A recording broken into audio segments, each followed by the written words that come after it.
काली रात थी।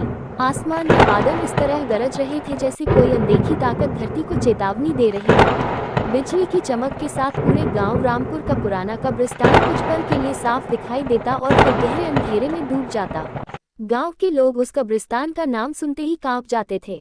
कहते थे कि सावन की अमावस्या की रात वह किसी चुड़ैल का जन्मदिन मनाया जाता है। उस रात आधी रात के बाद कब्रों के बीच मोमबत्तियां जलती हैं। अजीब अजीब हंसी सुनाई देती है और जो भी इंसान उस जगह पहुंच जाए वह फिर कभी वापस नहीं आता। गांव के बुजुर्ग इस कहानी को सच मानते थे, लेकिन नई पीढ़ी इसे सिर्फ अंधविश्वास समझती थी। इन्हीं युवाओं में 4 दोस्त थे, रोहित, अमन, पूजा और रवि। एक दिन चारों गांव की चाय की दुकान पर बैठे थे।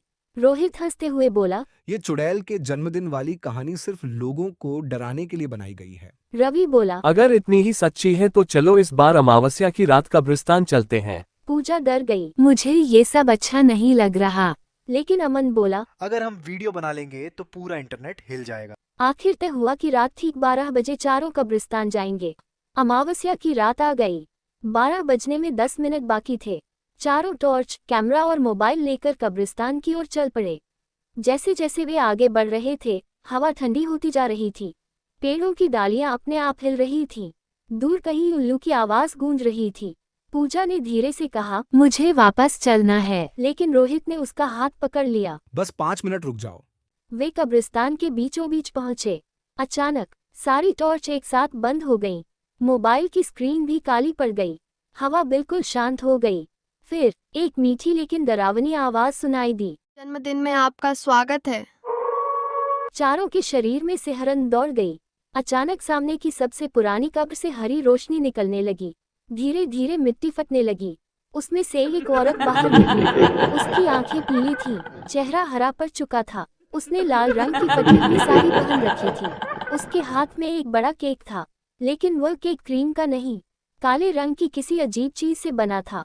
उसके ऊपर 5 मोमबत्तियां जल रही थीं।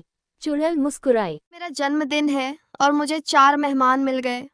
रोहित ने भागने की कोशिश की, लेकिन उसके पैर जमीन से चिपक गए। रवि ने भगवान का नाम लिया। तभी पीछे की कब्रों से एक एक करके दर्जनों चुड़ैलें बाहर आने लगीं।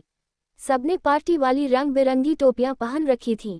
कोई ताली बजा रही थी, कोई हंस रही थी, कोई अजीब आवाज में गाना गा रही थी। पूरा कब्रिस्तान मानो किसी भूत या जन्मदिन की पार्टी बन गया।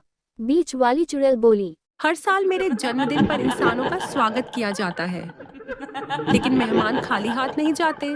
पूजा रोने लगी, हमें छोड़ दो, हमने कुछ नहीं किया। अचानक आसमान में बिजली चमकी। पूरा कब्रिस्तान रोशनी से भर गया। चारों ने देखा, हर कब्र के ऊपर किसी इंसान की आत्मा बैठी हुई थी। वे सब रो रहे थे। उनकी आंखों में मदद की गुहार थी। तभी एक बुरी आत्मा धीरे से बोली, भाग जाओ, वरना अगली कब्र तुम्हारी होगी। रोहित ने पूरी ताकत से अपने पैर हिलाए। इस बार उसका पैर जमीन से निकल गया। उसने बाकी दोस्तों को खींचा। चारों पूरी ताकत से दौड़ पड़े, लेकिन पीछे से चुड़ैलों की डरावनी हंसी गूंजने लगी। भागो, जितना भाग सकते हो। भागते भागते वे एक पुराने बरगद के पेड़ के पास पहुंचे। अचानक उनके सामने सफेद कपड़ों में एक बूढ़ा साधु दिखाई दिया। उसने जोर से कहा, पीछे मत देखना। चारों ने उसकी बात मानी। साधु ने अपनी माला से कुछ मंत्र पढ़े। अचानक तेज रोशनी हुई। पीछे से चुड़ैलों की चीख सुनाई दी। कुछ देर बाद सब शांत हो गया। चारों ने पीछे मुड़कर देखा, कोई नहीं था। कब्रिस्तान फिर पहले जैसा शांत दिखाई दे रहा था। साधु बोला, तुम लोग बहुत भाग्यशाली हो। आज चुड़ैल का जन्मदिन था। जो लोग उसके केक को छू लेते हैं वे हमेशा के लिए उसकी दुनिया में चले जाते हैं। रोहित ने, ये सब शुरू कैसे हुआ? साधु की आंखें भर आईं। 7 साल पहले इसी गांव में कुसुम नाम की एक लड़की रहती थी। उसका जन्मदिन सावन की अमावस्या को पड़ता था। वह बहुत गरीब थी। हर साल वह सोचती कि कोई उसका जन्मदिन मनाएगा, लेकिन किसी ने कभी नहीं मनाया। एक साल कुछ लोगों ने उसका मजाक उड़ाया।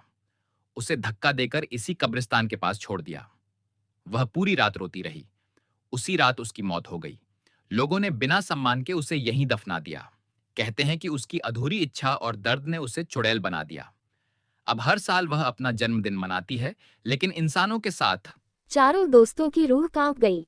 वे गांव लौट आए। किसी ने उनकी बात पर विश्वास नहीं किया। सबने कहा, डर के कारण तुम्हें भ्रम हुआ होगा। लेकिन अगले दिन रोहित ने अपना कैमरा खोला। वीडियो में सिर्फ अंधेरा था। फिर अचानक आखिरी 5 सेकंड में वही चुड़ैल दिखाई दी। वह कैमरे की तरफ देखकर मुस्कुरा रही थी। उसने धीरे से कहा, अगले साल फिर आना मेरे जन्मदिन पर। वीडियो वहीं खत्म हो गया। चारों ने डरकर कैमरा तोड़ दिया। उन्होंने कसम खाई कि कभी उस कब्रिस्तान की तरफ नहीं जाएंगे। पूरा 1 साल बीत गया। फिर वही सावन की अमावस्या आई। गांव में फिर से अजीब घटनाएं शुरू हो गईं। रात होते ही बच्चों के हंसने की आवाजें आने लगीं। कई लोगों ने कब्रिस्तान के ऊपर हरे रंग की रोशनी देखी। कुछ लोगों ने बताया कि रात में किसी औरत की आवाज सुनाई देती है। अगले साल फिर आना मेरे जन्मदिन पर। गांव वाले घरों के दरवाजे बंद करके बैठ गए। लेकिन उसी रात शहर से कुछ यूट्यूबर गांव में पहुंचे। वे भूतों की सच्चाई दिखाने आए थे। उन्होंने गांव वालों की चेतावनी को मजाक समझा, कैमरा उठाया और कब्रिस्तान की ओर निकल पड़े। रोहित ने उन्हें बहुत समझाया, लेकिन वे नहीं माने। आधी रात हुई, कब्रिस्तान से फिर वही हरी रोशनी उठी। दूर से हंसी की आवाज आने लगी। कुछ देर बाद पूरा इलाका बिल्कुल शांत हो गया। सुबह जब गांव वाले वहां पहुंचे, यूट्यूबरों का कैमरा टूटा पड़ा था। जूते पड़े थे, लेकिन वे लोग कहीं नहीं मिले। कैमरे का मेमोरी कार्ड बच गया था। जब वीडियो देखा गया तो उसमें आखिरी दृश्य दिखाई दिया। दर्जनों चुड़ैलें गोल घेरा बनाकर नाच रही थीं। बीच में वही हरी चुड़ैल जन्मदिन का केक काट रही थी। फिर उसने कैमरे की ओर देखकर मुस्कुराते हुए कहा, अगले साल और मेहमान आएंगे। स्क्रीन अचानक काली हो गई। उसके बाद से गांव में कोई भी अमावस्या की रात कब्रिस्तान की ओर नहीं जाता। कहते हैं कि आज भी अगर सावन की अमावस्या की आधी रात को उस पुराने कब्रिस्तान के पास खड़े होकर ध्यान से सुनो तो हवा में धीमी धीमी आवाज गूंजती है, हैप्पी बर्थडे टू मी। और उसी के साथ किसी चुड़ैल की डरावनी हंसी पूरे कब्रिस्तान में फैल जाती है।